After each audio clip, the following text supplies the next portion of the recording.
Friday Night SmackDown is shaking, and I watched it last night. And yes, I didn't do any WrestleMania Night 2 coverage, but I did watch it. So I'm going to throw a little bit of that in there.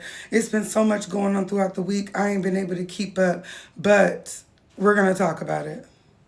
So you guys know when it comes to my WWE content, we don't talk about everything. We talk about everything on YouTube, but on here, I give you the highlights of what I thought was important. So of course, starting out with the most important thing, I'm sorry, Randy Orton and John Cena. Now these two have had a rivalry for, like he said, over a quarter of a century, like 20, 25 years of going back and forth, how long they've known each other. So this was tea. The speech was very much tea from Randy Orton. He was in there talking about John Cena need to have some kids.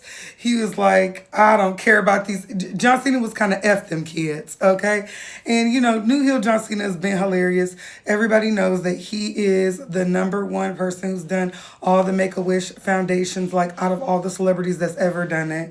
So I was gagging in my head to think, like, talking about F them kids. But John Cena don't got no kids. And I seen recently he came out in a statement with his new girlfriend talking about how they both decided to not have any ever.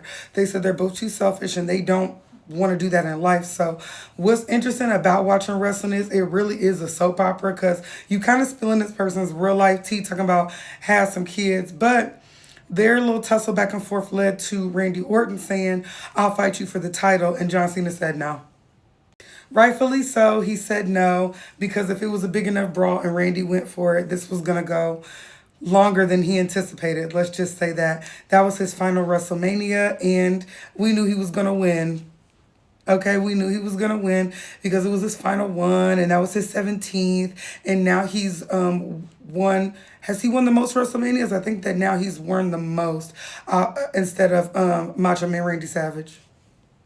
And then also very important to me was this, because it's two girls I love and I won't choose. Of course, I'm going to choose the black girl. I'm going to choose Jade. You feel me? I'm going to choose Storm, but I love Tiffany Stratton. Sometimes it's Tiffy time over here and I don't want to fight about it. I don't want to fight about it.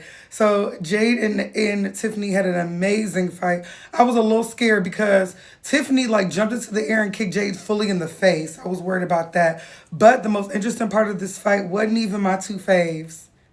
It was a Nia Jax coming out and attacking Tiffany. I was gagged. Now, you know, these two are initial rivals, longtime rivals, and I gagged the entire time. I didn't expect that. Even though Charlotte Flair and Tiffany was amazing at WrestleMania, that was one of the more interesting fights. Charlotte Flair, they said she was in rare form, especially, you know what I mean? This is a test